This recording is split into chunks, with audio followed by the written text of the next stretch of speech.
Les journalistes aujourd'hui sont soumis à une multiplicité de types de violences venant d'une multiplicité d'acteurs dans de nombreux contextes et sur tous les continents. Les violences contre les journalistes ont toujours le même objectif: faire taire, intimider, pousser à l'autocensure. Les journalistes sont attaqués dans les zones de conflit, où ils sont pris pour cible de plus en plus souvent par les belligérants directement. En dehors des zones de guerre, ils sont de plus en plus aussi victimes de violences, d'assassinats, de disparitions forcées de la part de groupes criminels ou de gouvernements autoritaires. Ils sont victimes de violences dans les manifestations, de plus en plus aussi, de la part de forces de l'ordre comme de manifestants. Ils sont victimes de harcèlement judiciaire, de poursuites abusives, d'emprisonnement arbitraire. RSF compte 155 journalistes emprisonnés aujourd'hui en octobre 2018 dans le monde. Les journalistes sont également victimes de harcèlement en ligne, de menaces, d'intimidation. On peut penser à la journaliste indienne Rana Ayoub, qui a été victime d'une campagne de haine, d'une rare violence qui l'a amenée à s'exiler.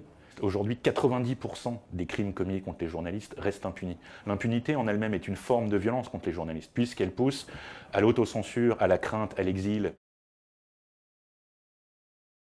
En Amérique latine, par exemple, les journalistes sont victimes de violences par les cartels, les groupes criminels, les mafias. Au Mexique, depuis le début de l'année 2018, 6 journalistes ont été assassinés. En Afrique, dans de nombreux pays, les journalistes sont régulièrement victimes d'agressions, d'arrestations arbitraires de la part des autorités. Et l'impunité est à un niveau très élevé. Un grand nombre de journalistes sont en prison arbitrairement. On peut penser au journaliste érythréen Dawit Isaak, qui est emprisonné, s'il n'est pas mort, depuis 2001. En Syrie, au Yémen, ils sont la cible des belligérants. Au Bahreïn, en Arabie Saoudite, en Égypte, ils font l'objet d'accusations complètement fallacieuses, le plus souvent de terrorisme, et sont emprisonnés arbitrairement. En Asie, dans de nombreux pays, la surveillance, le contrôle, les emprisonnements arbitraires atteignent des niveaux sans précédent.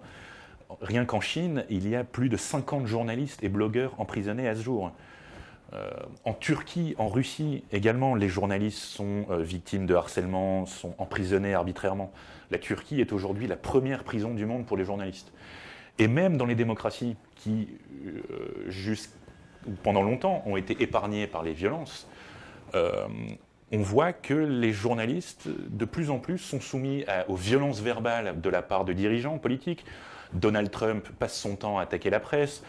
On peut penser au président tchèque Miloš Zeman, qui en octobre 2017 était arrivé à une conférence de presse avec une Kalachnikov factice sur laquelle il était inscrit pour les journalistes. 2 journalistes d'investigation ont été assassinés dans l'Union européenne en 2017. Donc vraiment, les violences auxquelles sont soumis les journalistes sont partout et atteignent des niveaux sans précédent.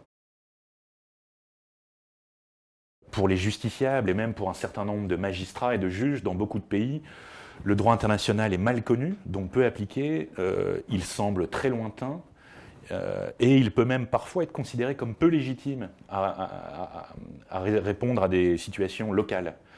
Pour autant, le droit international pose des principes fondamentaux s'agissant de la protection des journalistes. La Déclaration universelle des droits de l'homme pose le principe du droit à la liberté d'expression. Et ce principe a été rendu contraignant par le Pacte international sur les droits civils et politiques, ratifié par le plus grand nombre d'États sur la planète. La DUDH et le Pacte également posent le principe des restrictions permises à la liberté d'expression. Et le principe qu'en dehors de ces restrictions permises, l'expression est libre. Et donc, en dehors de ces restrictions, l'activité du journaliste est libre et qu'il ne peut pas être inquiété. Donc ça pose un cadre extrêmement protecteur du travail des journalistes. Le droit international humanitaire pose également le principe que dans les conflits armés, les journalistes sont des civils et qu'ils doivent être protégés comme tels. Différentes instances internationales et régionales comme la Cour européenne des droits de l'homme, le Conseil des droits de l'homme des Nations Unies, le Comité des droits de l'homme ont souligné le rôle essentiel des journalistes dans une démocratie. La Cour européenne des droits de l'homme a par exemple consacré le rôle de chien de garde des journalistes dans une démocratie et la fonction qu'ils ont au regard de l'intérêt général d'informer leurs concitoyens sur toutes les questions qui touchent à l'intérêt général. Et la Cour européenne des droits de l'homme a également consacré le principe des obligations positives des États de mettre en place un cadre sûr et favorable à l'activité des journalistes. Outre ces principes, le droit international offre des mécanismes de recours qui permettent d'assurer que les auteurs de violences contre les journalistes rendent des comptes et qui permettent de lutter contre l'impunité des auteurs des crimes contre les journalistes. Les cours régionales comme la Cour européenne des droits de l'homme, la Cour interaméricaine des droits de l'homme, la Cour africaine des droits de l'homme et des peuples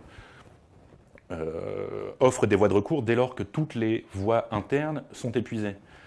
La jurisprudence de ces cours régionales construit peu à peu un cadre mondial de protection des droits fondamentaux et de protection des libertés journalistiques. Ces cours, en outre, peuvent rendre des décisions sur des cas individuels et condamner des États pour violation des droits d'un individu. La Cour européenne des droits de l'homme a rendu un très grand nombre d'arrêts relatifs à l'application par les États de l'article 10 de la Convention sur la liberté d'expression. On peut penser par exemple à l'arrêt de la CEDH de 2010, Hrant Dink, du nom de ce journaliste d'origine arménienne assassiné en Turquie. La CEDH a condamné la Turquie pour ne pas avoir pris les mesures de protection nécessaires qui auraient permis d'empêcher l'assassinat de ce journaliste. Et la Turquie a été condamnée par la Cour et des indemnités ont été accordées à la famille de ce journaliste.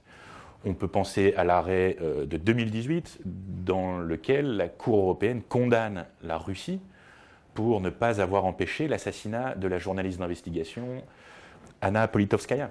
Outre ces cours régionales, il existe des mécanismes d'application du droit moins contraignants.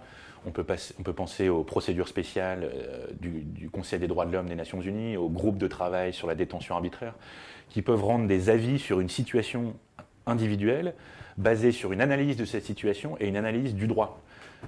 Et ces avis mettent les États face à leurs obligations, ce qui permet réellement de faire changer les comportements.